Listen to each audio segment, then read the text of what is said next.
Kita ke informasi lainnya, Saudara. Dalam pertemuan antara lulusan Akademi Angkatan Bersenjata Republik Indonesia, Menko Kemaritiman Luhut Binsar Panjaitan mengingatkan Presiden terpilih Prabowo Subianto tidak memilih orang toksik ke dalam kabinetnya. Ucapan Luhut ditanggapi pimpinan Partai Koalisi Prabowo dan lawan Prabowo di Pilpres.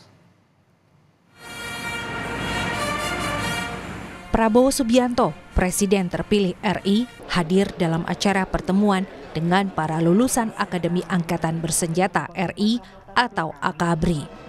Sebelum 2002, unsur ABRI adalah TNI dan Polri.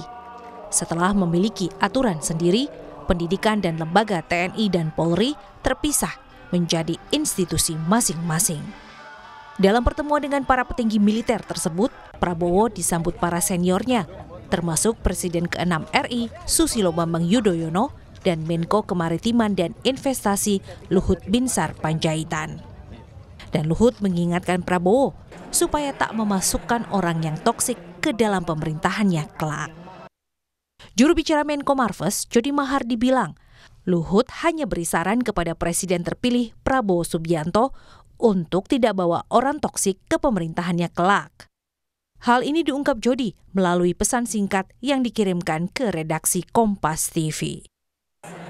Berbeda dengan Luhut, lulusan AKABRI 1970, SBY, lulusan AKABRI 1973, mendoakan Prabowo sukses memimpin pada 2024 hingga 2029.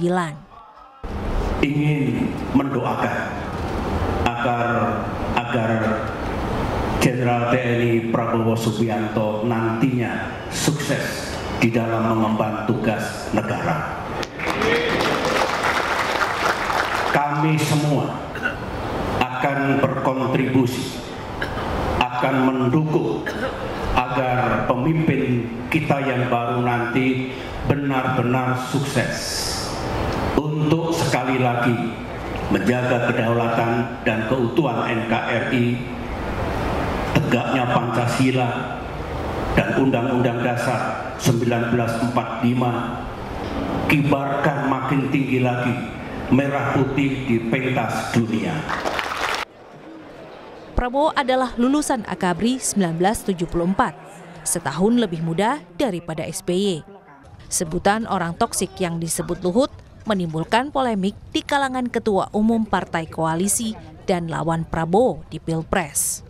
Ketua Umum Partai Amanat Nasional Zulkifli Hasan menyatakan Prabowo tahu yang terbaik dalam menyusun kabinet. Pak Prabowo itu ada orang yang toksik. Nah, kalau pandangan dari Pak Suwas aja gitu, pandangan secara umum aja gitu Pak. Itu Pak Prabowo sebagai Presiden terpilih punya hak prerogatif terserah beliau saja. Tahu yang terbaik ya. Sementara itu, Ketua Umum Partai Kebangkitan Bangsa Muhaimin Iskandar menyebut menjauhi orang toksik bukan hanya harapan Luhut. Muhaimin bilang semua pihak ingin kepemimpinan yang baik. Bukan hanya harapan Pak Luhut, siapapun ingin kepemimpinan kabinet yang baik ya. Jadi bagaimana kriterianya saya kira semua orang juga paham. Partai Gerindra menilai pesan Luhut sebagai nasihat seorang senior kepada juniornya. Wakil Ketua Umum Partai Gerindra Habibur Rahman yakin Prabowo akan memilih orang-orang yang sejalan dengan pemikirannya. Pernyataan Pak Luhut ya, bahwa agar Pak Prabowo tidak membawa sosok toksik ke dalam kabinet. Ya tentu ini sebuah nasihat, ya sebuah masukan dari senior ya kepada juniornya bahwa antara para menteri dengan presiden harus ada kesamaan visi. Ya, bagaimana pengelolaan negara yang maksimal supaya target-target kebangsaan terutama Indonesia Emas 2045 bisa tercapai ya. Kalau untuk bangsa dan negara, elit-elit kita yang saat ini tidak ada yang toksik lah ya.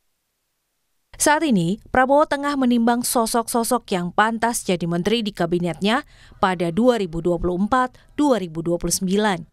Dan Prabowo mengajak sejumlah lawan politiknya, termasuk Partai Nasdem dan Partai Kebangkitan Bangsa, untuk bergabung dalam koalisinya. Tim Liputan Kompas TV.